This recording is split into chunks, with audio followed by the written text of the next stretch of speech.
Welcome, everybody. We're just getting settled here.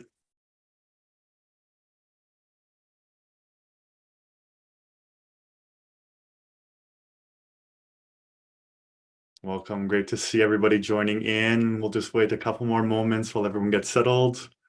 Please grab your water or a cup of tea, and we'll begin momentarily. Just waiting for the past the hour and everyone to get settled on our side.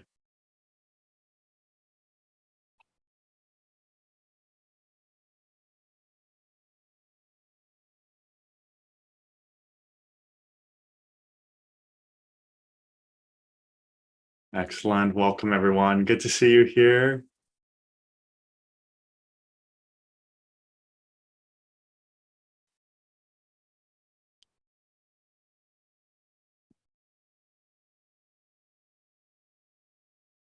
All right, so now that we've got everybody settled, we'll begin for today's conversation. So, bonjour tout le monde, bienvenido a todo, and welcome to our event today. Just wanted to take a moment and see everybody being present here today. Thank you for joining our second annual LGBTQ2+ in Advanced Air Mobility Uplift event. Can we just take a moment in the chat to see where everyone is calling in from? Just wanted to get a quick gauge of our geographical diversity of our audience that we have here today, while we welcome not only our attendees, our guests, and our speakers. So feel free to pop in the chat where you're saying hello from. Great to see you, Claire. Thanks so much, Joseph, Rodrigo. Excellent. So Toronto, Montreal. I see Seattle as well. Oh, New Mexico. Excellent. Great. And, to all the familiar faces, a part of our growing ecosystem, just wanted to express our gratitude to your commitment and interest to the advanced air mobility space here in Canada and across the world, and for taking time out of your day to be with us. To our new attendees present, simply welcome. Your journey of learning, connecting, and being a part of the brave new future of zero-emission aviation begins right here, right now. Now, to begin our conversations, we have to acknowledge that we are hosting this digital event on the unceded and traditional ancestral territories of the Indigenous peoples across Turtle Island. We understand that our ongoing work at CAM spans the hundreds of ancestral territories of the Indigenous peoples of Canada, the United States, and across the world. And collectively, as settlers, we recognize our duty and responsibility to decolonization, reconciliation, and the equitable and inclusive use of our future air resources. Now, with today's event, one piece of our annual three-part Uplift series, which launched with Women in Advanced Air Mobility, will continue the Indigenous wisdom later this year, but present for part two, the LGBTQ2+ event. The Uplift series was designed to move these conversations forward as we build this new advanced air mobility industry together. Now, important is that we have to give the gratitude towards our sponsorship for champion organizations that help contribute nutrients towards the Uplift series. These champions help co-create a platform for voices, stories, and connections to be created. This year, we are proud to share the Uplift stage with Van City and Unither Bioelectronics, both organizations which have championed their own efforts in building diversity, equity, and inclusion into their companies, while contributing and supporting to organizations engaging in this work as well. I kindly invite each of our attendees here today to connect with our CAM Uplift sponsors for 2022 in building a stronger community of committed organizations, co-creating the future we need together. And for those of you new to our ecosystem, welcome as well. My name is J.R. Hammond, and my pronouns are he and him, and I'm privileged to serve as the Executive Director for CAM, our federal, not-for-profit, Canadian Advanced Air Mobility Consortium, co-founded with the National Research Council of Canada. Behind the scenes working, we have our incredible lead operating officer, Chris Howe, our CAM team members of David, Darian, and Nishant joining us here today. For our team at CAM, we exist for the purpose of expediting Canada's transition to zero-emission aviation before 2050. With Advanced Air Mobility, or AAM, we have a vision of a zero-emission aircraft, helping redefine how we move people, goods, and services around our cities, regions, and of course, internationally. Now, given the lessons learned from traditional aviation, we know we have a unique opportunity to build equity and diversity into the foundation of this new industry, starting from day one. And this is where our work at CAM expands from the ongoing developments stemming from our drone or RPAS industry, through our regional fixed wing industry, our vertical takeoff and landing industry, and as well to our commercial aviation space. For our event today here, we will start off by bringing a fireside chat showcasing how these pieces bring together, followed by 2 conversations hosted by leaders who believe, live, and breathe this work on a daily basis. We'll spend time on questions like what conversations need to occur in this new industry today in order to bring us closer to an inclusive and diverse ecosystem for advanced air mobility. And more specifically, what kind of brave leaders are needed to champion the challenging lessons learned from the traditional aerospace industry. We invite the attendees here today to engage within our chat room. It will be open, facilitated by our CAM team members, and we extend the invitation to share content, conversations, and build together collaboratively. On behalf of all of our sponsors, Van City, Unither Bioelectronics, our speakers here today, and our CAM team, we invite you, the audience, to be brave and join us on this journey in taking the first step in building this new advanced air mobility industry together. And now, to build on some of the content as we begin with, we'd like to invite our first speaker up for our fireside chat. I have the pleasure of welcoming Gareth Lewis, the Global Director of Sustainability and Environment, Social and Governance for Canada's WestJet Airlines, up to the spotlight. Gareth, first of all, welcome. On behalf of all of us at the CAM team, and to bring a quote from writer Dr. Brene Brown, who's inspired a lot of our work across CAM and our engagements, thank you for being brave and stepping into vulnerability with us here today in this space. Great. Well, thanks for having me, JR. Very grateful to be invited to this important discussion, and great to meet everyone virtually. I'm joining you here. I'm actually working over in Munich, so it's a end of day here, but excited to be a part of everyone's morning and chat about an important topic, I think, both to the industry, but to myself personally as well. And you know, Gareth, let's lean into this. With this new position that you have at WestJet, playing a key role on not only the environmental side for the airline, but leading as the head of the diversity, equity, and inclusion team, just give us some insight on this story of how you've arrived at this unique intersection of critically important roles. Yeah, so I'm actually quite new to aviation. I just started at WestJet in December of 2021. And I had joined as chief of staff in the executive office. And one of the first things that I noticed, so I came from McKinsey from a consulting background. So, pretty familiar with coming in and diagnosing quickly an organization. And we found really fast that there was a lot of different sustainability and DE&I initiatives that were happening across the organization in a super scattered way, in a very siloed way, very uncoordinated. A lot of times, one part of the organization wouldn't even know that it was happening in another area. And then I've also, of course, the last 2 years, the airline was focused just on staying operationally functional. So, a lot of the teams that had been focused on DE&I before the pandemic had either been furloughed or had been transferred to something else. So, I think one of the biggest things we realized is that we were not structurally set up for success. So, we put together a proposal that we actually needed to stand up a full function at WestJet that was focused on sustainability and ESG. And obviously a big component of S, we thought was diversity, equity, and inclusion. And it was a really critical piece that had been traditionally seen as only an HR function. as just something that was part of, an employee proposition. And, we really put forward the case that it's absolutely not, particularly in aviation where, we have a very diverse customer base. We have investors that are demanding diversity in our leadership, in our programs, in our policies. And it touches on so many different aspects, from our procurement and suppliers that we use to our internal policies about how we treat our guests. So luckily we have a new executive over from Europe. We have a new COO, a new CEO, Chief Loyalty Officer.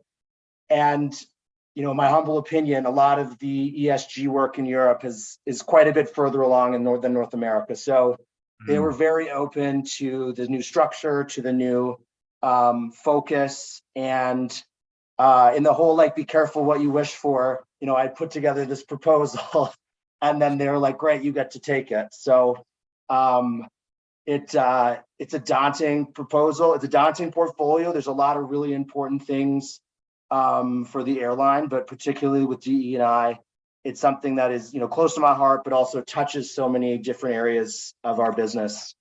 And, that's an important piece. And I just want to bring up this language you're talking about of champions to support this work. And being a leader, identifying as bisexual and a part of the queer community, this was one thing that was missing in my initial career entrance, of having those champions to not only give insight, but also pave those pathways forward of where progress can be made in building these new industries. Knowing that you're saying that you have these champions coming over from the European side, has it always been like that? Have there always been champions there to support this work?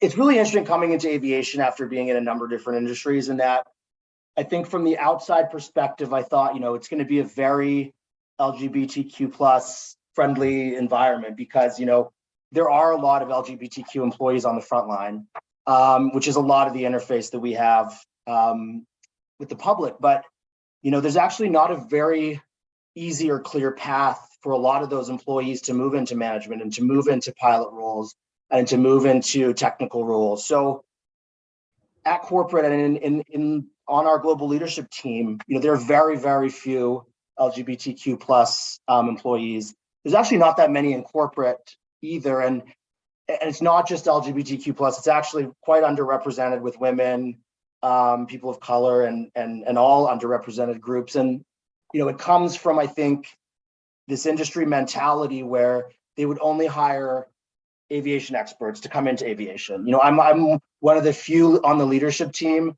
that have come in with zero aviation background.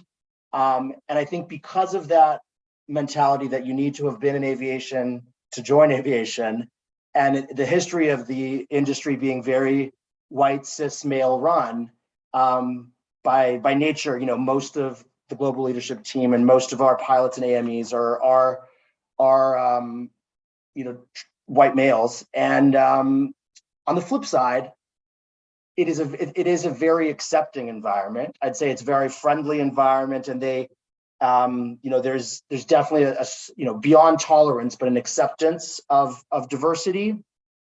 But it also leads to this false perception that we're doing really well in it.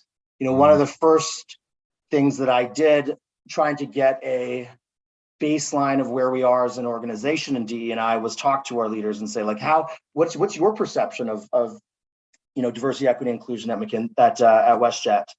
And so many leaders were like, oh, we're great. We have lots of diverse employees. We have lots of LGBT employees. We're doing lots of great stuff.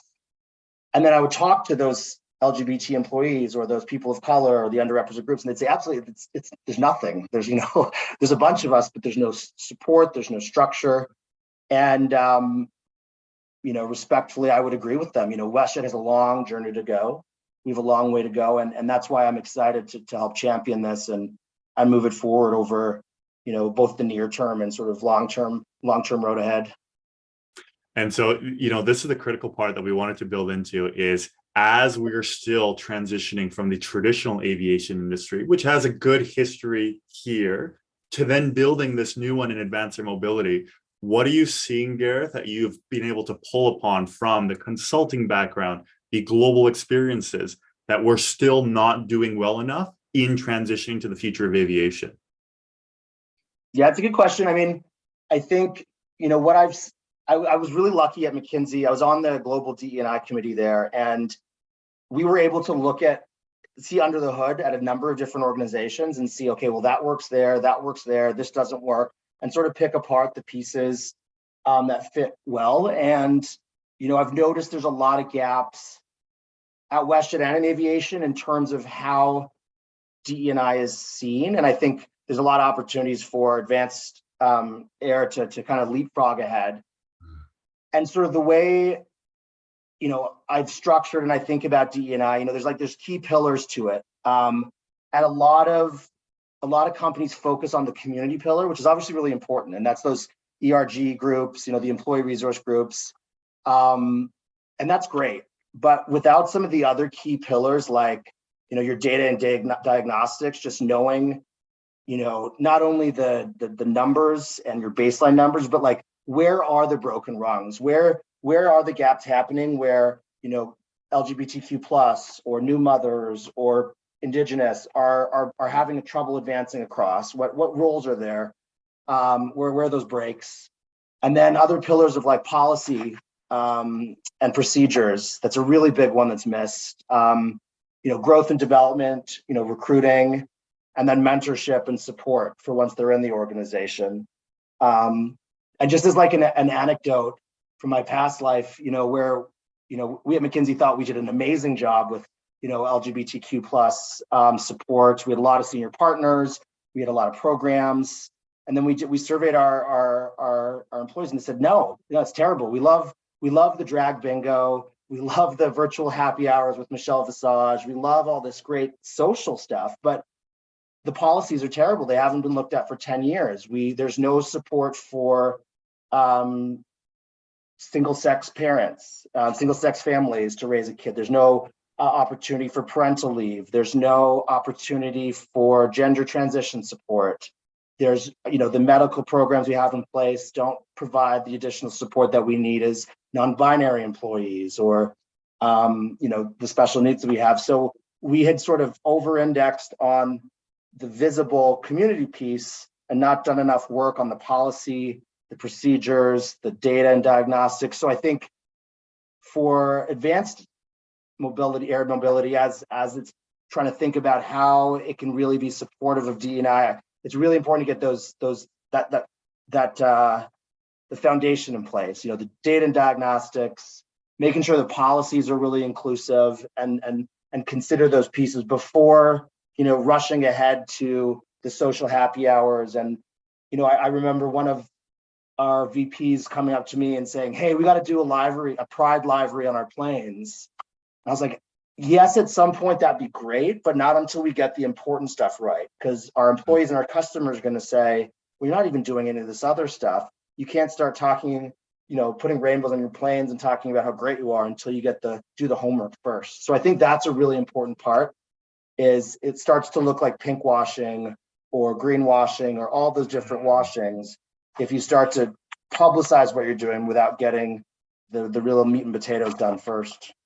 And that's powerful language that we're seeing come out of a lot of our studies too, and engagements with these organizations building the future for advanced air mobility. And I'll bring awareness to what our federal government in Canada released this past summertime on their strategy. The federal government of Canada coming up with their LGBTQ plus action plan.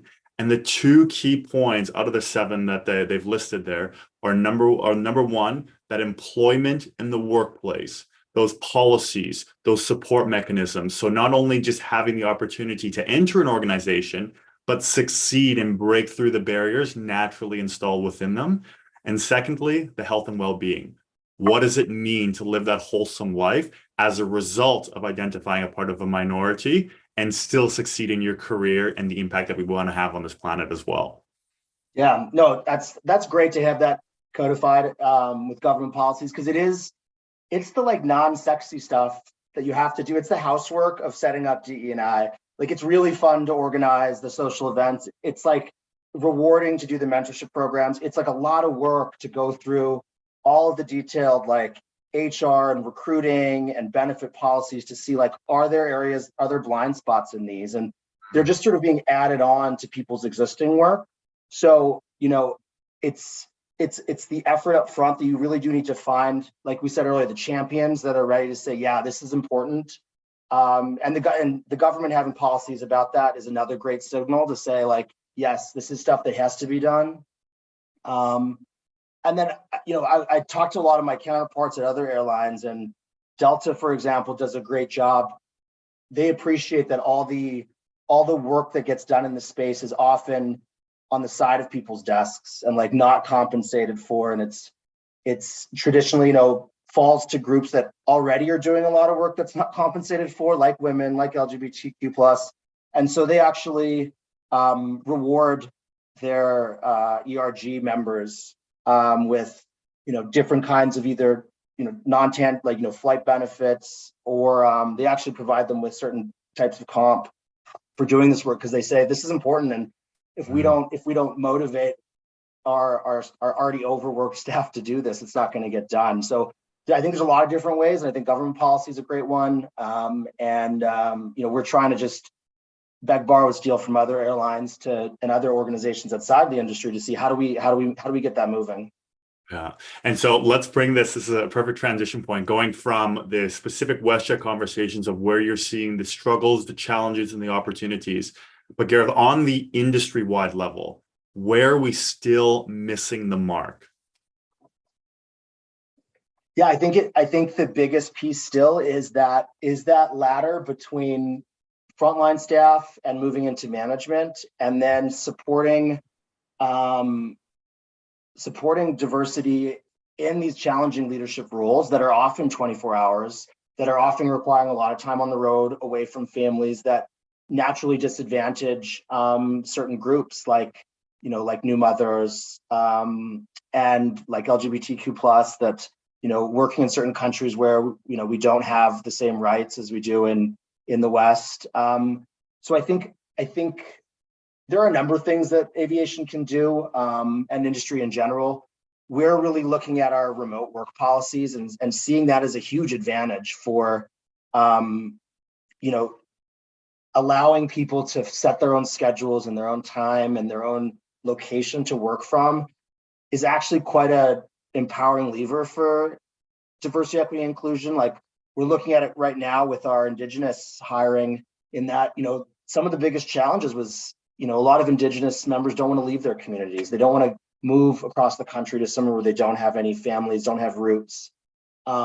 So being able to have them work remote and be a part of the organization and feel included has been a really big tool for that. And I also see that with LGBTQ+ as well, where maybe they have a partner, they have a strong community where they are, and they don't want to move across the country. They don't want to move to a new city. So having that location flexibility has been a big lever for our hiring.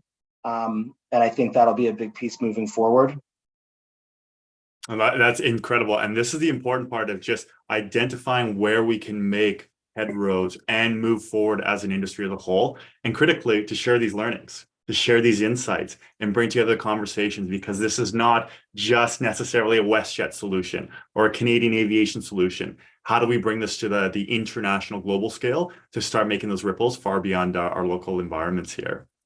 And, just as we come to the top here, Gareth, I want to take it from, okay, these are the experiences that you've seen, those challenges and opportunities. Where's that golden star? Where's that example that you've seen of this is an example of how it should look like? Does it exist in the world yet? I mean, I don't think anybody's completely done it. Even those organizations that have, the 100% on the human rights campaign seal, like, it's still a tough challenge. I'm sure a lot of people on this call would identify with, every day there's almost this mini coming out opportunity of like, do I say something? Do I reveal my true self at work, or to this client, or to this in this meeting? Do I, and trying to figure out how to bridge some of those personal hesitations with, making sure that you feel supported and embraced in the organization. I don't think anyone's really found that silver bullet, because I don't know if there is one. But I know for myself, the first half of my career, I started out in in foreign policy and was in the upstream E&P industry. And I wasn't really out professionally.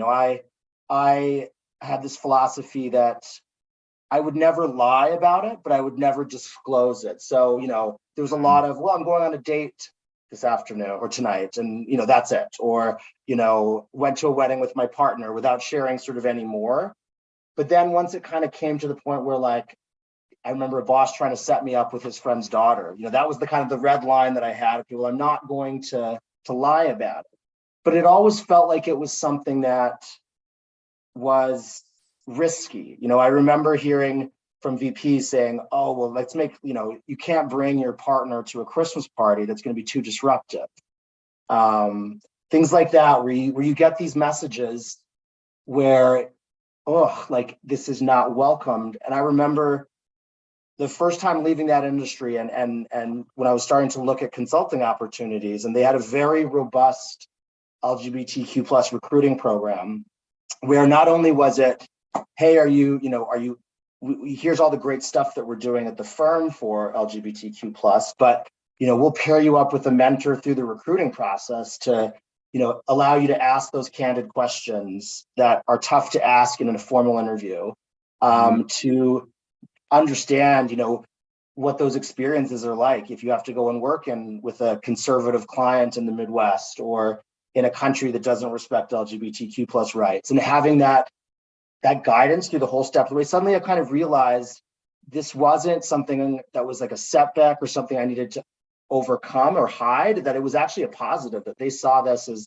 we want you there, we want to bring that in, and we celebrate it. And so, for me, the North Star for WestJet and for aviation is that people will see, yeah, this is an advantage. This is a positive of, I'm bringing a diverse set of perspectives in. I'm bringing maybe a sense of empathy and being able to understand our diverse customer base better than, say, someone that doesn't have those experiences. So I'm hoping that we can foster that both through the recruiting process, but also once those employees are at the airline. And I hope that other airlines are doing the same thing as well. Yeah, and you build on the beautiful language of, we need those champions as well from internal within the organization and the management side, but then the allies as well. And this allyship, I know we spoke about it in our event last year, but what is the difference in those relationships and how both are needed in different aspects to create that brave space to lean in and really embrace the diversity as a positive, not as a negative on that side. And that's kind of the perfect piece I wanted to leave off on, is showcasing we need to continue to be role models in this space, not only in our industry, where we have the flexibility of a relatively new blank slate for advanced air mobility, but to set that bar and share those insights, knowledge, and lessons learned from other industries, from traditional aviation, in what we need for our future. We know we already have a lack of human capital for the development of this future industry. How do we start building that DE&I in from day one, based upon those experiences, Gareth, that you spoke about, as well as the champion and allyship as well? Yeah, well, no, thank you very much for having me, JR. And on that point about learning from experiences, I'm learning about, what makes a good DE&I and specifically LGBT plus supportive program our airlines is learning. And so, I'd welcome everybody on this call. I'd love to hear your ideas about what you've seen work really well, what you'd like to see at an organization like WestJet in terms of supporting DE&I efforts, or even your own stories that we can help, have as a thought partner, because it's an ongoing journey for us and we're building it up right now. So we'd love to hear from you as well. And there you go. You know what? You've got the call to action to our audience. So please take advantage of that. And Gareth, thank you for just sharing your story, sharing your insight today. Let that call to action resonate not only with this conversation, but with our ecosystem as well. So please know, as we build up this new, diverse, equitable, and inclusive industry together, these are the champions that we're going to need. These are the stories that need to be heard. So thank you for being with us here today and being brave and leaning into vulnerability. Thanks a lot. Excellent. So there we go. I just wanted to make sure that we can pause and acknowledge not only taking industry experience within aviation and transitioning it to the future of advanced air mobility from one of Canada's leading airlines at WestJet. These are the conversations. This is the work that is needed to build up for our future aviation industry. So thanks so much for Gareth for giving us that insight. And now we get a transition. We've got our next our panel that I'm privileged to introduce. I'd like to bring our next speakers from the advanced air mobility industry to the spotlight and beginning our discussion on the inclusive skies within AAM. So please join me in welcoming both Matthew Land, Public Policy and Government Relations at Eve Air Mobility, as well as Matt Brothman, Head of Florida Network at Lilium. Great to see you both. Thanks so much for being with us today. Glad to be here. Appreciate you doing this. Yes, very excited to be here. Yeah, and Matthew Land, we're going to start with you. You know, both of you are here representing some of the global super players in building these zero-emission AAM aircraft of the future, while also advocating for our queer community in this rapidly developing industry. Can you just give us a little snapshot of what the positive and challenging impacts have been in being this queer advocate for the role that you've been having at Eve? Yeah, I mean, Jared, thank you. I mean, you know, it's definitely very interesting to think about being a queer advocate within the company. You know, Matt Brothman and I both live in Florida. I'm currently in Chicago right now, but I live down on Miami Beach, and so we get to interact in Florida as well. And so we actually have had some of these discussions, you know, about sometimes about how we are some of the most senior people within our companies who are openly LGBTQ. You know, it's very interesting. You know, our team at Eve is still small and nimble as compared to some of the major airlines. And so, you know, to think about being someone who is in a more of a leadership role. I'm not part of the exact leadership team, but I'm leading government relations and public policy for the company, and being very out and being very open. It's definitely an interesting dynamic, and especially coming from a company that is, while we are a global company, we are headquartered in Brazil. And so I think, you know, Brazil and the current president, you know, I think the connotations there and what has happened to LGBT community in Brazil, you know, certainly gave me pause before joining this company. I'm happy to report back that it is a very welcoming environment at Eve Air Mobility. You know, it's I guess I don't think of myself as being kind of a queer advocate within the company, but I guess over the years of my career, that's kind of what it ends up being. So it is exciting.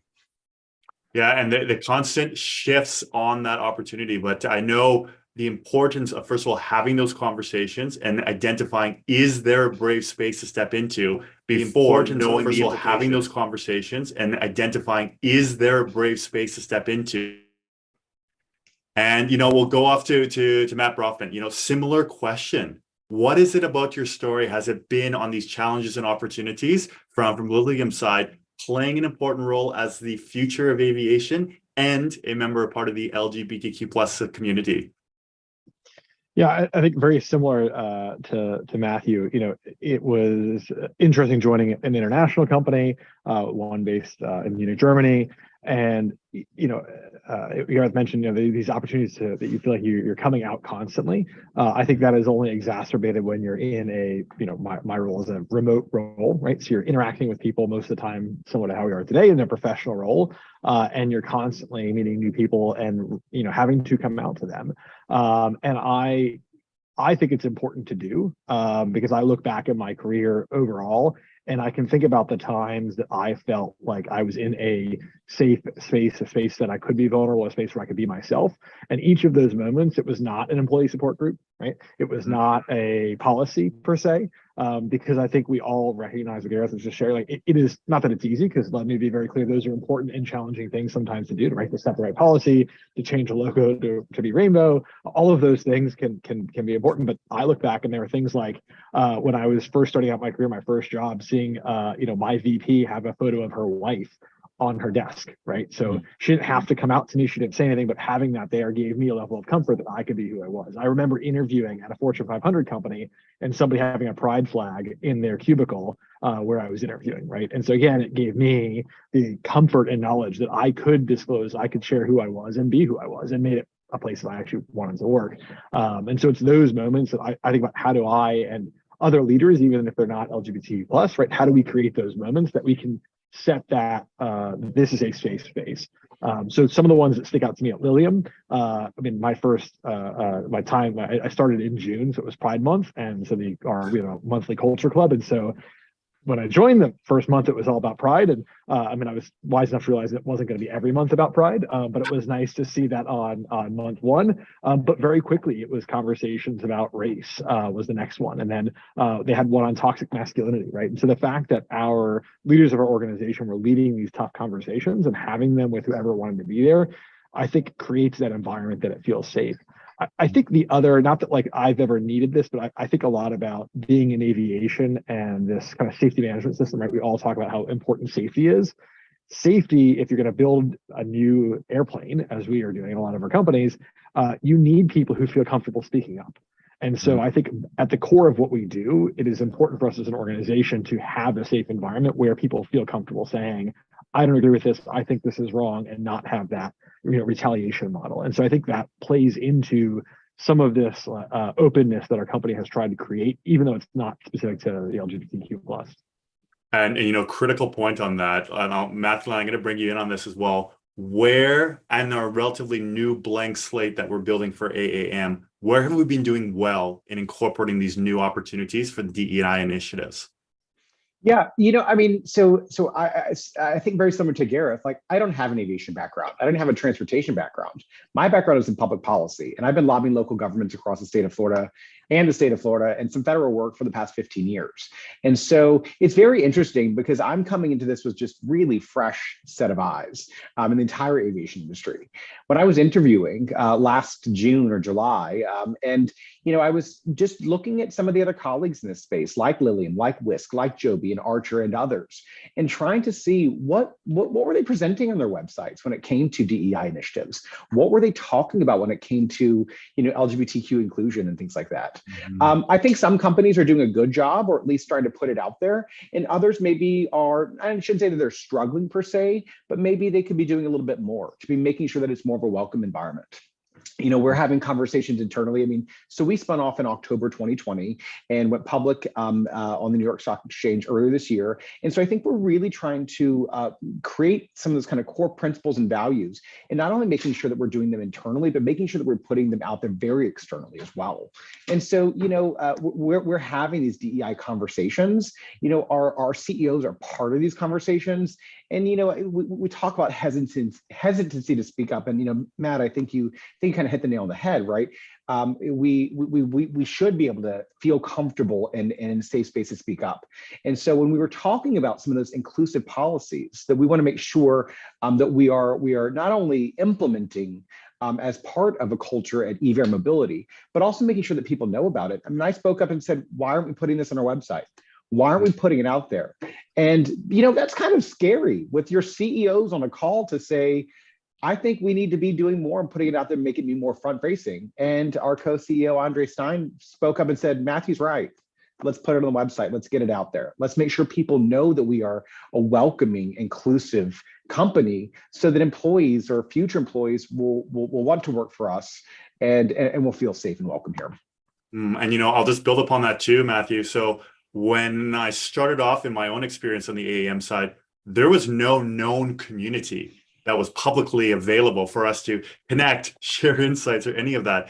It's a very lonely space to enter and start, not only, of course, in a brand new industry, building up a base and then trying to connect outside of an industry where it's either not safe to speak of this, not a brave zone whatsoever, or no support from colleagues, work members, or the organizations you're working with. So the progression that we're still building, we've got a long way to go, but starting these conversations, we're seeing the impacts just in our second year of these events as an example of where these connections can occur and how the lessons can be shared across organizations. Yeah, it just very quickly, Jared. I mean, like I will also share as well. When I started doing this, everything was all virtual. Being able Mm, to get to meet you and get to meet Brothman, get to meet other folks that either identify as LGBTQ or are just really great allies for us within the advanced air mobility industry at Commotion Miami. That was fantastic. And then on like the government relations side of things, there's something called Q Street, which is up in DC. So if you either work for a member on the Hill or you are a lobbyist and things like that, you can be part of this organization to interact and mingle with other LGBTQ people. And so I think sometimes it's this whole we are trapped behind a screen, and when we're able to get in front of people and go to these events, Brahman, I think you hit the nail on the head on that as well. Like being able to interact with people and come together like that, it's very, very helpful. And let's Matt, I want to build upon that. Coming from a state where the don't ask, don't tell policy was the kind of standard normal, where are we still missing the mark on what we have to do, not only in traditional aviation, but as we go forward in AAM? Yeah, I think, I mean, one of it is going to be, we touched upon the policy and data. I think that, we are, for the most part, a lot of the companies in AAM are startups. Startups by their very nature are lighter on the policy side across the board, right? We've got lots of work to do, and we talked about this being a side part of someone's desk. Like the desk doesn't even exist yet, oftentimes, right? So it's the side part of a role that isn't filled, and so I think that's going to be the biggest challenge, is a recognition that we've got to pause and spend the time to focus on it. And that's DEI across the board, right? That isn't even just the LGBTQ plus, but I think that there is that focus has to be put on it. We have to look at the data. We have to look at policies there. I think the other the other challenges that we're going to face are going to be in this remote world. How do we create those social connections? I think what Matthew said is super important. I think it's probably more important in a remote world for employers to support these industry-wide collaborations, right? Like what we're doing today, than it probably is for them to worry about the happy hours, right? Because I'm more likely to, as evidenced by Matt and I, right? We're more likely to have a happy hour together than I am to have a happy hour with someone who works at our corporate headquarters in Munich. That being said, it's about giving that space that any of those can happen. One of my favorite moments was, we use Microsoft Teams, and someone spun up a Lily Queer channel, right? And they just started chatting about wanting to meet up for Pride, right? It wasn't this corporate event where it was just, hey, where's everyone watching from? Let's all meet up, let's have that together. And so I think creating that space for that, but also encouraging that to happen across the industry is going to be important as we look more and more towards remote world. So for us, I think in North America, right, we've got the National Gay Pilots Association, which covers all aviation. I think making sure that companies are making sure their members feel included in those type of organizations is going to be just as important as some of these ESGs were traditionally. And so just going into some of the experiences, Matthew, Len, that you've had on the public policy side, what are those, I'd say, engagements where you just continue to bang your head against the wall because it's just not resonating? Where are we missing? Man. I mean, I think generally speaking, right, like it's tough. We live in a very divided society right now. Everything is hyper partisan, but it didn't used to be that way. I mean, I've been in public policy and government relations for 15 years. And I remember when I first started out, at least the Florida House of Representatives and the Florida Senate. The Florida Senate was a lot more of a deliberative body. You saw a lot more moderate Republicans that were there. And you'd have conversations with them. And this is before gay marriage was legal. And they'd say, listen, Matthew, I support you. I support what you want to do, but I could never vote for that. And that's really hard to hear. These are people that you consider, friends, even though they are lawmakers, right? Those people are now very termed out, and the body has gone, very hyperpartisan. So, but those kinds of conversations are tough to hear. It's difficult sometimes to sit there and know that our rights are being debated, whether it's LGBTQ rights or women's rights, right to protest, and so many other things are being debated at municipal governments, state legislatures, and in Congress. And I still have to go lobby these people. I have to, put on a happy face and represent my company, because transportation and aviation are not it's not a partisan issue. It's not a Democrat or Republican issue. This is an issue about access to transit and access to aviation, and democratizing, aviation, and allowing for more people to access it through advanced air mobility. And yet we have to hear some of these lawmakers say some of these things that they do, and you're like, that hurts, but I still have to go represent them because they sit in a key committee for me, right? That or they're in a leadership position, and you need their support for your career, for the work that your company is trying to do. So that's tough, but it's also very rewarding when they are doing some of the right things. When you do see, the United States House of Representatives, when they put forward a bill to codify, gay marriage and laws, and you see Republicans peeling off and voting with Democrats. It's nice to see. It's exciting to see. It's nice to know that you do have some allies that are out there, that everything's not crazy hyperpartisan, even though that's the world that we live in today. And so let's take it. I'll open up to the both of you now. Let's take it from that individual level, personal experiences from both the Eve side and Lilium, to now the industry that we need. Where do we have to move forward in still making these tangible steps so we don't relearn the lessons already experienced in traditional aviation? Yeah, I mean, I think it starts with, not to be, but I think it starts with these type of conversations and making sure we bring them into the corporate world. I think it can't just be, you heard Gareth, it can't just be an HR conversation, right? This can't be we are doing this because we have some employees and we want to keep these employees happy. This has to be part of a corporate philosophy. And that goes back to, to me, I think the in there is that safety management system, right? Like, we want this to be a place where people can speak up. And I think making, essentially inclusivity a part of safety, right? Which, it's funny, it is actually in our core values at our company. It was, and I at first actually made fun of that, right? Like, this idea of, like, I don't understand how safety and why inclusivity feels like an afterthought, but it was realizing that it was about creating a space where everyone feels safe, right? Where everyone feels like they can speak up. And I think making that a pillar of what a company that in the aviation industry has to accomplish. I think the other piece is, whether you identify as part of the LGBT community, whether you are an ally, doesn't matter. I think speaking up when you hear things that are wrong. I think we have to set the culture today, right? There is at our companies, yes, we've been around for 6-7 years. Eve has been around. There's really the culture is being created today, and so as people use terms and words and say things that are not inclusive, I think calling that out so that we correct that culture. I think that's how we get a culture, at least in our company, and I think others, around inclusivity, is making it known that even if that person is a leader, if they say something that is wrong, my rule, and this has been in every company, is if you're on a call and someone says, "Oh, I didn't know someone was on the call, I wouldn't have said that," right? Like, well, then you shouldn't have said that, period, right? And so I think making that very clear and known, and I know, that sounds silly, but pay attention, you'll realize how often things like that are said or done, right? And that's not how we create a place of inclusivity. And so I think calling those things out now is how we set the culture in AAM, because the reality is it doesn't exist yet. And so we get to choose what it's going to be. And talk about co-creating live this culture as a result of that. Sorry, Matthew, go ahead on your side. No, you're fine. No, you're totally fine. I think that, I think by having,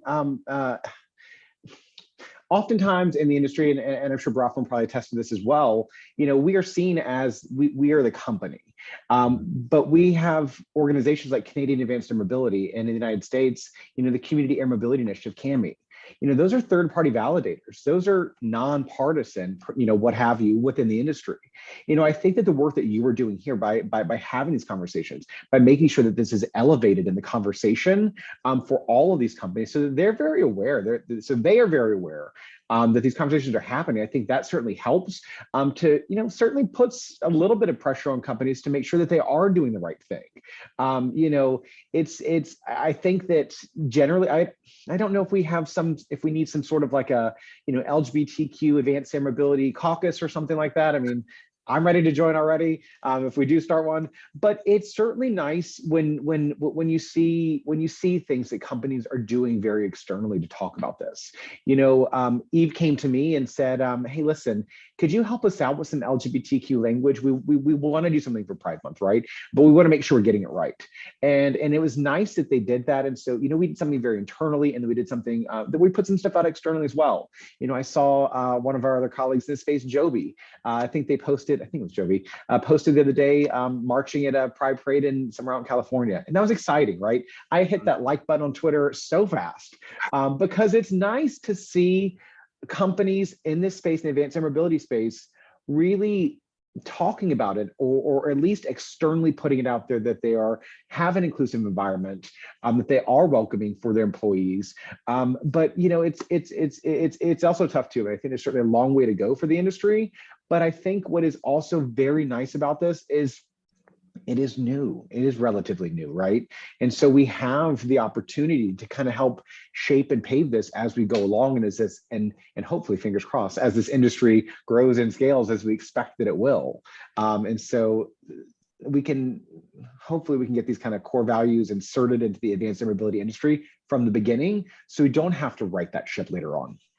Exactly. And that's where I get the most excited about the co-creation of this new future, where we're still in the Play-Doh stage of not only, as Matt Broffman said, setting that bar, but also having that culture being created as well. And the language that we like to use at CAM is, how do we start to establish our future workforce as valued human beings, regardless of how they identify, and creating that as that diversity opportunity, knowing, once again, we are completely under-resourced on our human capital side for the requirements needed in the growth and expectations of democratizing aviation as well. So as we lead to, I want to make sure that we get to the call to action piece. Looking forward, we've seen and heard the stories from both of you on where we've struggled, where the opportunities are, and some of the momentums, both as a company level and as an industry. What call to action would you put out to our audience that the conversation needs to expand upon? Matt Broffman, I'll start off on you. I think we need to acknowledge that we have three white men talking about this right now. And so I think one place we need to expand is even our diversity within our LGBTQ plus community within AAM, making sure that we within a community remain inclusive. I think that's super important. And then I think uplifting across the industry. I think whether that's formally or informally, I think working collaboratively. We've talked about there. There's only three of us here. There's a bunch of us that connect regularly throughout the year.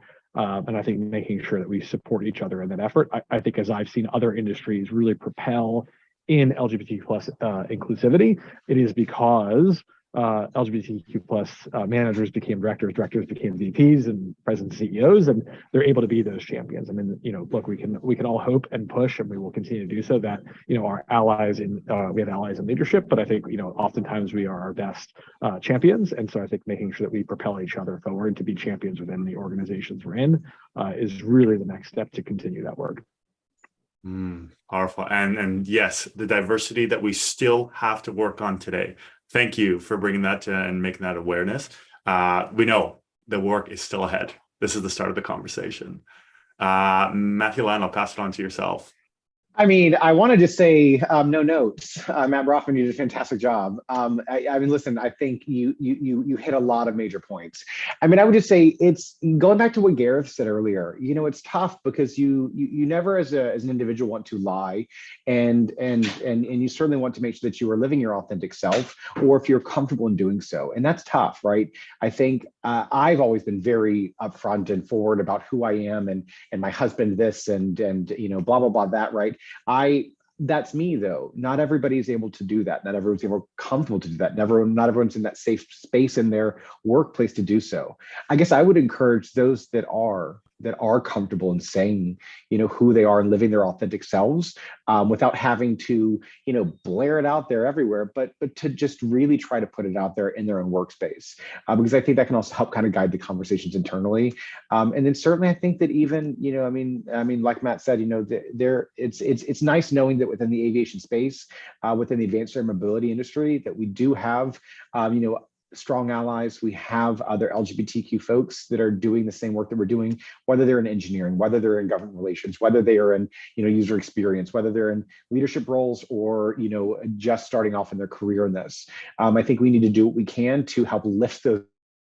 Something that we do at Eve is we anytime one of our we hire on somebody new, and I hope this continues, they send out through our WhatsApp chat their name and some of their interests and things like that. And it's nice to see when those people are self-identifying as being LGBTQ or non-binary. I'm like, yes, another one, we have another one. All right, now let's lift them up and let's get them in these leadership roles, because that's exciting. I think I have found myself just nodding so much today, because so much of what you've spoken about, JR and Matt, and what Garrett spoke about, and what I'm sure we're going to hear from some of the panelists on the next one, these are things that we all know about, that we've all experienced at one time or another in our careers, whether it's in the aviation industry or whatever we did to get here today. So, and let's use that as the momentum of continuing the conversation beyond here, raising up and supporting not only the community, bringing in that allyship as well, and understanding that this needs to be an and solution, not an or. So, simply powerful. Thank you both for taking the time to be here today and giving us some insight to the next generation of humans that we know we will need, not only in this industry, but across the spillover from AAM across the world. And to both of you for just spending time and giving those stories, connections, and lessons. Thank you, JR. Thanks, JR. Thanks, Matthew. Thanks, Matt. And, just for our audience here today, these are the champions that already exist in our industry. I want to encourage that call to action to not only to reach out, to find ways to raise up our community as well, and showcase where these voices of others need to be heard as we progress as well. So Matthew and Matt, thank you both for being champions and showcasing some of that insight. And we get to continue the conversation with our next panel upcoming. So I'm going to have the humble opportunity to introduce our moderator for our final panel on incorporating two-spirit learnings for our leaders of the future. So please welcome Kimberly Penn, our Chief Strategist of Women in Drones, to the spotlight. Kimberly, welcome, and thank you for being here. Your continued support for all of our events at CAM in partnership with Women in Drones is always heartwarming. And I'm excited to lean in and have you introduce our fellow panelists for this conversation. Very good. Thank you. Thank you. Welcome to everyone in the audience, and good day. I'm really excited to be moderating with two amazing panelists. And again, I'm Kimberly Penn. I am based here out of Houston, Texas, where it's a nice balmy 84 to 90 degrees. And so with that being said, wanted to make sure that as we prepare for our panel discussion and the dynamics that Marlene and Rocky will be presenting and sharing with us today, just to give you again some insight related to Women in Drones. We're a membership-based organization, and we really work to create pipelines for women particularly, but that includes the brave spaces of our allies and such. And one of the things that comes to mind as I learned more about Rocky James and Marlene Conway Deals today is that water seeks its own level. And so as we look to learn more about our topic and how we can be part of this inclusive skies, I'm going to go ahead and introduce our panelists and get started with some questions. I think we'll get some good conversation going and move this part of the panel going. So with that, I am really proud to introduce Marlene Conway Deals. She is the president at Diversity Development Network of Canada, DDNC, and Mr. Rocky James. He is the sole proprietor at Salish Social Policy Design and Practice. And we are going to discuss really an Indigenous two-spirit overview piece, as well as some aspects of Indigenous story work and what does that look like, as well as a project that DDNC recently launched and have gathered some amazing data and can share with us as it relates to Indigenous communities and what does that look like. Very good. So again, welcome Marlene and welcome Rocky. Okay. Marlene, if you could give us maybe a 2 or 3 minute overview in terms of more of your background. That could be very helpful. And tell us what you've been working on and what has brought you here today as a participant. Thank you so much, Kim. And it's a pleasure to be here and also to continue working collaboratively with CAM as well as Women in Drones. Diversity Development Network of Canada was established in 2020, right during COVID. It was established in recognition of common infrastructure and supports that are required by everyone so that we can leverage our resources so that we don't reinvent the wheel. So DDNC's membership are stakeholders, including academia, government, industry, individuals, subject matter experts. And so we're pretty excited about, so CAM is a member, and we're a reciprocal member of their organization as well. And we have a number of collaborations that are pretty exciting, including our second annual DEI UAS AAM survey in the United States, which we'd love for people to participate in so that we can continue to identify those great programs that would be of benefit for the whole diverse community. Specifically though, we are so stoked.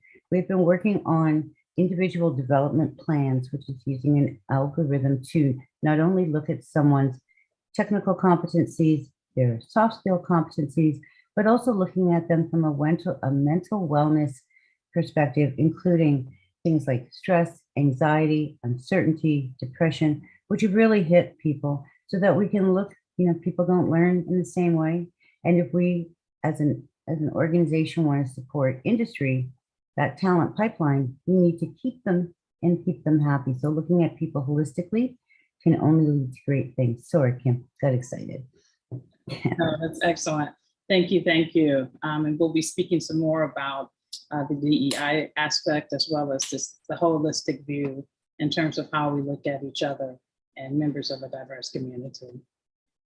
Rocky, can you tell us more about how you have gotten to this space where you are here on our panel? Tell us more about your very diverse background, and we're looking forward to hearing about that. Thank you, Kim, and thank you, Marlene. Squale, everyone, good day.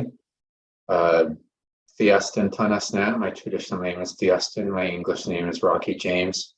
I'm Coast Salish and I'm from the Penelakut tribe. And I'm the sole proprietor of Salish Social Policy Design and Practice. And I ended up interacting with CAM last year through Tira Fraser and Esquale Air. I had met her through an organization called the First Nations Technology Council. And she informed me that, hey, Tara, she informed me that, there's some great work happening in the Canada Advanced Air Mobility sector. And I always tell people that when she was telling me about it, she said, do you remember the show The Jetsons? And I said, yeah, of course. She said, that's it. That's what they're trying to do. And I said, okay, yes, I would love to be involved. So she connected me with JR and Chris. And last year was my first interaction with the sector, and it feels like a really exciting opportunity. And I've gotten here as a consultant because in Canada, we've become very familiar with endorsing Indigenous calls to social justice. So in Canada, we have the Canada Truth and Reconciliation Commission, which was a national inquiry into the emotional, mental, sexual, and physical abuse of Indigenous children in the Indian residential school system. And then we had the national inquiry into murdered and missing Indigenous women, girls, and Two-Spirit people. And that resulted in a report with recommendations, but also a national action plan that first rolled out last year. And Canada has been integrating the United Nations Declaration on the Rights of Indigenous People. And in BC in particular, we have our own declaration that's being implemented through legislation. And so I've kind of ended up here because I recognized, like about 4 or 5 years ago that people don't understand what that actually means. When you sit down with people and you say, how are you moving beyond endorsing Indigenous calls to action, and how are you integrating them into your own work plan, into your team work plan, and to the organization as a whole? And it's very confusing for people, Indigenous and non-Indigenous. And so, you know, that's kind of been my role, is to say, sit with people and say, well, what does it mean to you? And, you know, how is your organization influenced by histories of colonialism and white supremacy? And how do you own your own whiteness? And, you know, so I'm trying to bring that spirit into this work. And really what I'm recognizing is that people are struggling with communication issues. And so I'm using Indigenous story work as a framework to, you know, help people understand not all of us have the whole story. And that's why we're struggling in so many different ways. So part of why I'm here. Thanks. Thank you, thank you. That's very powerful, both of you, related to, again, what's brought you to this place and your ability to have some conversational aspects as to diverse communities and two-spirit pieces. And as we look at the work that you all have done, and especially related to you, Rocky, the increased number of nonprofits and private and government sectors that you work within, what do you find has been one of your more challenging lanes to operate on? It's nonprofit, the for-profit, the government sectors. What would you say would be one of your more challenging aspects? Yeah, I think, you know, what I've always tried to communicate with people is to help me as a two-spirit person and help other two-spirit people embody our human rights. Help me embody the traditional rights that I inherit through my oral histories, and help me embody things like the Declaration on the Rights of Indigenous People. And you know, last year I played a small role in BC's legislation on developing human rights for the two-spirit LGBTQ2 plus population. And you know, what I was trying to communicate with people is, listen, sometimes I need human rights protections from my own heterosexual Indigenous brothers and sisters. And, you know, I tried to communicate with people that, you know, a really good example is housing. You know, for Indigenous people on or off reserve, so much of the focus is on providing housing to families. And so two-spirit people, whether they're in a couple or whether they have their own children, can sometimes get overlooked because like the definition rests on heterosexual relationships and male and female. And I'm just trying to say, like, hey, listen, there's two-spirit people and we're still kind of an afterthought in kind of all of that policy planning. Very good, thank you. And Marlene, when you look at the types of organizations that you also work and consult with, and I know that you publish and work with so many collaborative organizations to publish these data-based reports that leadership can take and use to create policies and such. What have you found to be more challenging in terms of nonprofits, for-profits, or government agencies? Thank you so much. Well, in the nonprofit world especially, there's a very high degree of competition for scarce grant dollars in order to support some of these initiatives. So that's one thing. But what I've honestly found is that all of these stakeholders have really sincere intentions, but they don't have a clear pathway on what to do. They have lofty goals for DEI. It's not translated into policy. It's not translated into action. And so if you make an edict on the top level in your C-suite, that doesn't mean that it's going to be adopted and implemented on the shop floor or in the office. And that's where real retention comes into play. I listened very interestingly to Gareth and both Matthews and of course Rocky. And if you do not feel accepted and respected in the community that you're working in, you're not staying, so you're just not. So we have a big job ahead, and that's why we need common infrastructure such as learning management systems or relational database so that we can foster communication, best practices, and really provide examples to make things solid. Excellent. Yes, I think that approach empowers particularly those organizations that have made the initial investment and perhaps a chief diversity officer.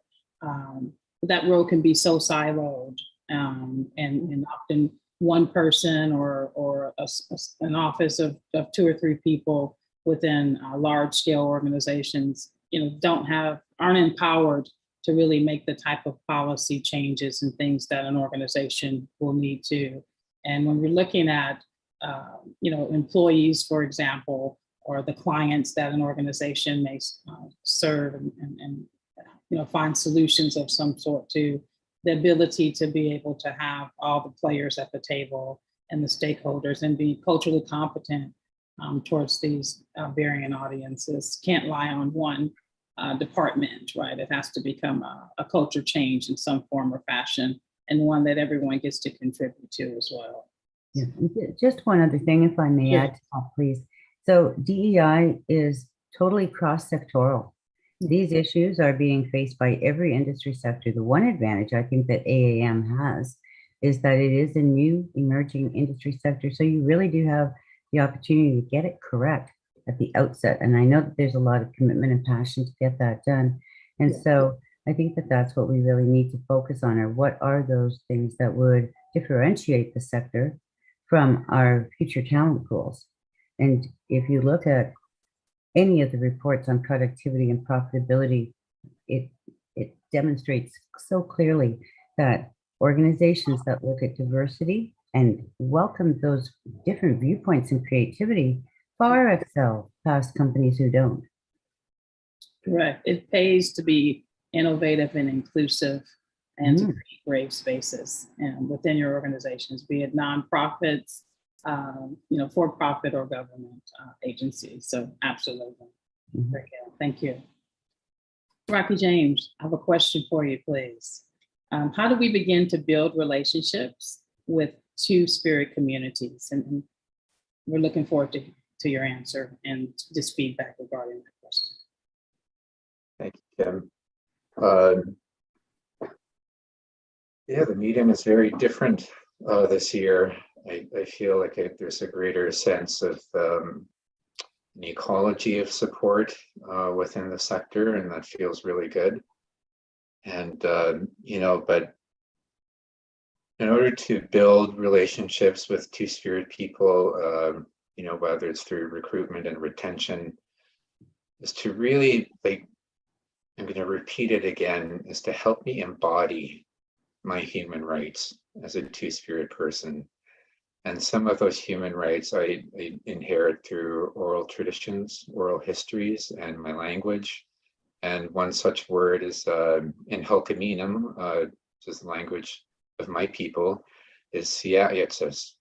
And that has to do with recognizing that we're walking in two worlds constantly. And so, in order to work with that concept, we need to recognize that there needs to be a balance between strength-based approach and a deficit-based approach to working with two-spirit people. Yes, we are disadvantaged in certain ways, and that we're struggling with inequities and we're trying to overcome them, whether it's employment, income, or training. But we also have these strengths that we inherit through our oral traditions that connect us directly with the land. And I feel so fortunate that I have my mother's oral histories and my grandmother's oral histories that when I've been revisiting them this year and coming into this forum, recognizing that, oh my God, there's so many stories about flying and space travel and in these oral histories, and it makes me feel really excited about the potential to connect Indigenous oral histories and language with sectoral development so that it balances out that strength-based approach and that deficit-based approach. So that's kind of some of what brings me here. And then of course, there's like the Western approaches to trying to accommodate that and through human rights legislation. Just help us develop that social, cultural, and economic well-being for Two-Spirit people. Excellent. Wow. The oral history is such a significant, historical aspect to Indigenous cultures, and one that in this world of technology, as we have the privilege of being able to hear more about the oral histories, the stories, the songs and things that can come with that, we're able to share that information and these stories and timelines across these two, like you said, two worlds that you can be walking in. And I think that's really powerful, especially in an emerging aspect, because this is the history of the oral far exceeds this emerging piece, but the commonality and the ability to build, I think, can be very exciting in Two-Spirit communities. Thank you. Right. Question for you, Marlene, related to your project and what you've been working on. What are your hope outcomes based upon the project you've worked on in Indigenous communities? And I'd love to hear more about that work, please. Oh, thank you so much. So we have been working with the Congress of Aboriginal Peoples in this project, as well as technical people, and also Duke Marine, which is a very boutique, specialized organization that provides talent to all kinds of sectors. And what we'd like to be able to do is have an ongoing program that continues to work on the individual development plans so that we really can look at people holistically. We also want to develop an elder community app so that we can have, we already have smartphone and smart device apps from a stress management perspective, so you can have 24/7 real person support in place. But if we could also have that relationship, that tie with elders and community elders, we think that that would be very meaningful, especially for people who are working off reserve. And so that we would be able to provide those kinds of supports. And we want to make all these findings readily available and continue to leapfrog on technology and widen the inputs that we can put in, because we're using, AI and big data to develop these algorithms. And, so it's a base for development. And I loved it when we spoke with Rocky on our first meeting to prepare for this. And I would be very happy to have a collaboration to be able to infuse the proper Indigenous references, as you so lovely spoke about. And I think that that could only be beneficial, because it's really about respect for all its pieces. And if we can infuse it with these respect issues, it will benefit people who are Indigenous and who are also not Indigenous. Excellent. Yes, I would love to see that type of collaboration as well, as you're growing out your network and your infrastructure. As someone who has a growing footprint myself in AI, artificial intelligence, one of the things that I have a big concern, and I try and ring the alarm very frequently, is the bias that can come into the actual problem solving and programming in AI. And these types of conversations and partnerships and collaborations allow for those voices that may be impacted and communities impacted by particular algorithms. They need to have really direct voices in building of these algorithms. And so again, really exciting, and hope that there can be an opportunity for you all to collaborate so that these reports become more readily available. They're starting from the foundation with, being culturally competent, for lack of a better And accurate. You're absolutely right, because it's the quality of the data that's really Yes. critical. Yes. Absolutely. And in this day and age, there's lots of data, but let's make sure that we're working towards, delivering reports that are authentic and diverse and supportive of communities, especially those who tend to have a very vulnerable position in some of the ecosystems that they thrive in. Well, Gareth, and I'm sorry, then I'll just be quiet, but Gareth really touched on it when he said that we have to define the metrics. And you Yes, need to do the same thing for this. You need to have common metrics that everybody has provided input into, that everybody believes that will mean something to them and their own missions. And only with that can you have real validation. absolutely. And please don't be quiet. This is definitely Sorry. a conversation and discussion. And I have some questions, but I want us to, also have some free flowing style. Rocky, what are your thoughts? I see you've got something to say there. Please do. Yeah, I do. Thank you for that. And Yes. I remember one time in a methodology class, an instructor saying, listen, sometimes there's some pretty intense debates between reverence for quantitative data and qualitative data, but they're two sides of the same coin. And I've always tried to remember that in my career. And it's kind of really informed,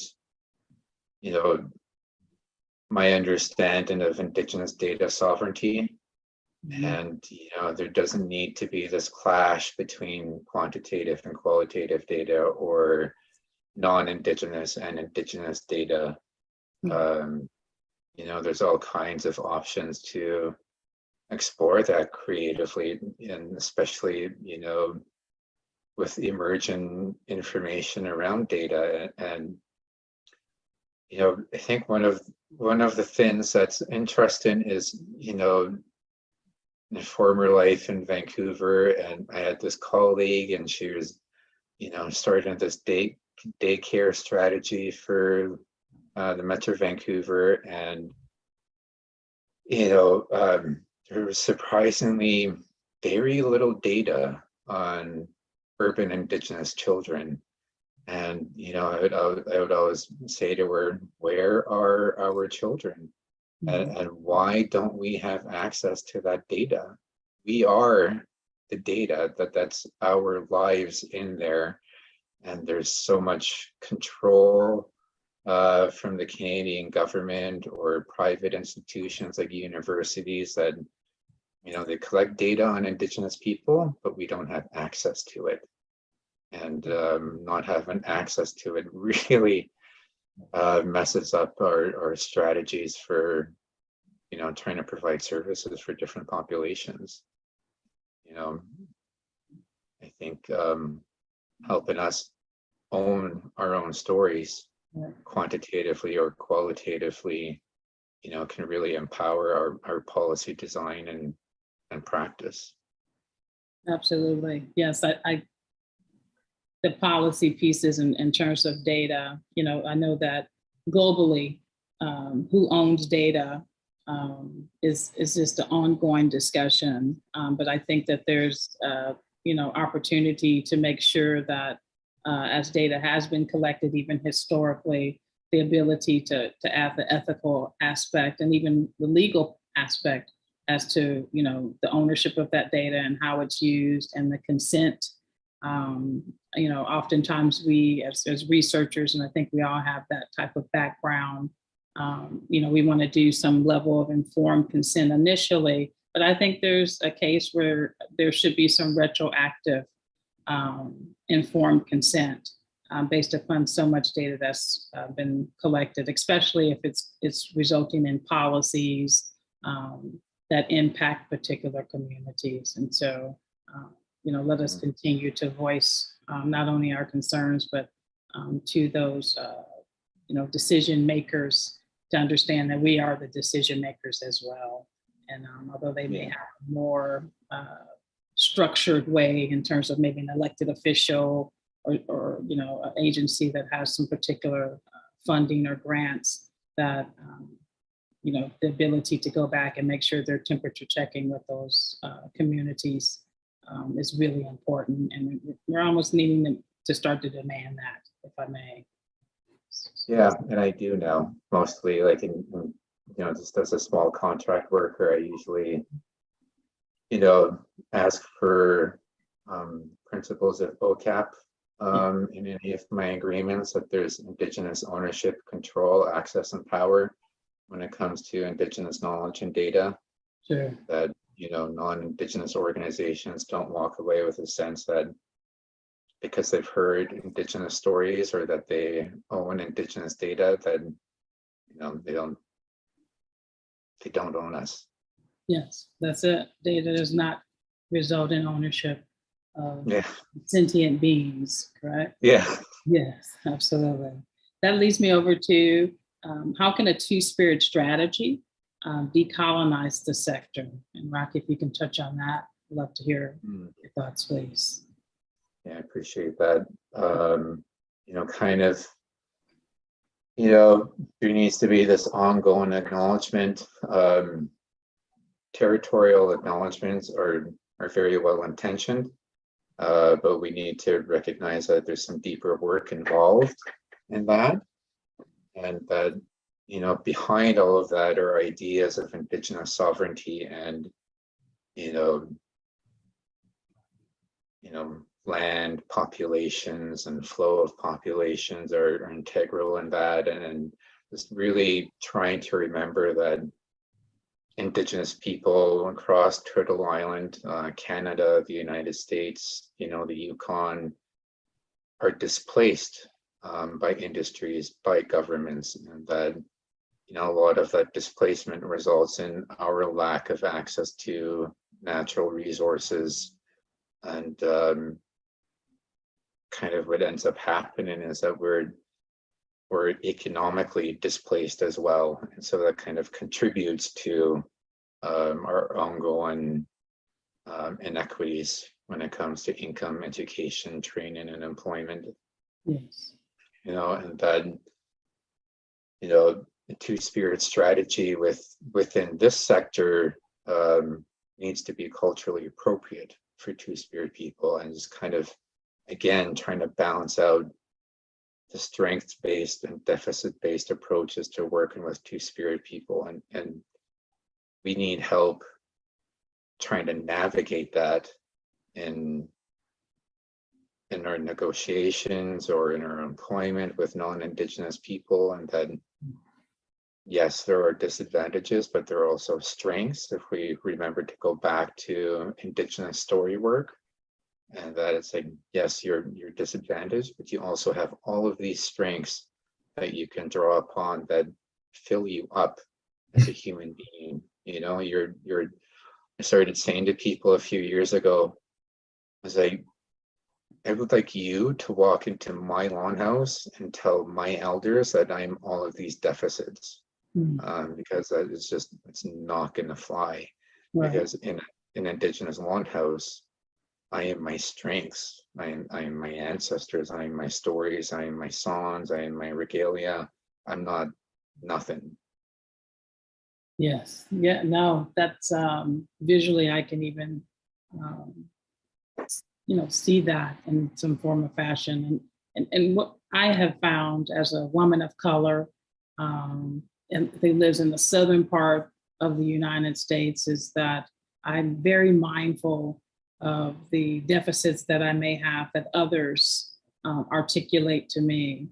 And although I'm always open to conversations and discussions, especially what policies and things have gotten particular communities to a place, I am very reluctant to take ownership of those things unless I'm doing the reflective work to really talk about what my own deficits are, so that I can be working towards strengthening those. But that can be challenging in the overall space of things. But we have the tenacity to have had tougher things at times, but we don't want to discount what those things are as we work on, as my grandmother say, it's not, what someone calls you is what you answer to.